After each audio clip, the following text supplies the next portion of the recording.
Pregnancy സമയത്ത് പാരന്റ്സിന് ഏറ്റവും excitement ഉണ്ടാക്കുന്ന ഒരു കാര്യമാണ് കുഞ്ഞിന്റെ ഹാർട്ട് ബീറ്റ് ആദ്യമായി കേൾക്കുക എന്നുള്ളത്.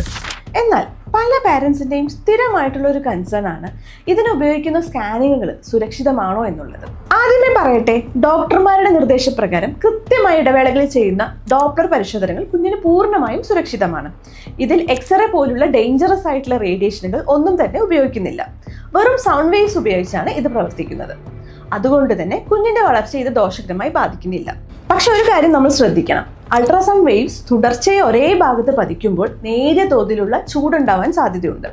അതുകൊണ്ട് ഡോക്ടർമാർ എമ്മോഡ് അൾട്രാസൗണ്ടും അലാറ പ്രിൻസിപ്പിളും ഉപയോഗിച്ച് വളരെ കുറച്ച് സമയം മാത്രമാണ് ഡോപ്ലർ അപ്ലൈ ചെയ്യാറുള്ളത്. ഇവിടെ നമ്മൾ ശ്രദ്ധിക്കേണ്ട ഒരു കാര്യമുണ്ട്.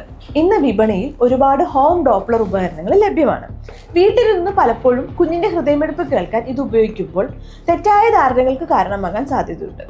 പരിശീലനം ലഭിക്കാത്ത ഒരാൾ ഇത് ഉപയോഗിക്കുമ്പോൾ സ്വന്തം ഹൃദയമിടിപ്പ് കുഞ്ഞിൻ്റെതായി തെറ്റിദ്ധരിക്കപ്പെടാം, അല്ലെങ്കിൽ കുഞ്ഞിന് എന്തെങ്കിലും ബുദ്ധിമുട്ടുണ്ടെങ്കിൽ അത് തിരിച്ചറിയാൻ വൈകാനോ സാധ്യതയുണ്ട്. അതുപോലെ തന്നെ ഇത് കൂടുതൽ നേരം ഉപയോഗിക്കുന്ന സമയത്ത് നേരത്തെ പറഞ്ഞ പോലെ ഹീറ്റ് ഡെപ്പോസിറ്റ് ചെയ്ത് കുട്ടിയുടെ വളർച്ചയെ ബാധിക്കാൻ സാധ്യതയുണ്ട്. ചുരുക്കത്തിൽ ഡോക്ടറുടെ സാന്നിധ്യത്തിൽ ചെയ്യുന്ന ഡോപ്ലർ പരിശോധന സുരക്ഷിതമാണ്.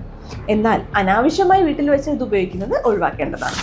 കുഞ്ഞിന്റെ ചലനങ്ങളിൽ എന്തെങ്കിലും മാറ്റം തോന്നിയാൽ ഒരു മെഷീനെയും ഡിപ്പെൻഡ് ചെയ്യാതെ നേരിട്ട് ഡോക്ടറെ കാണിക്കുക.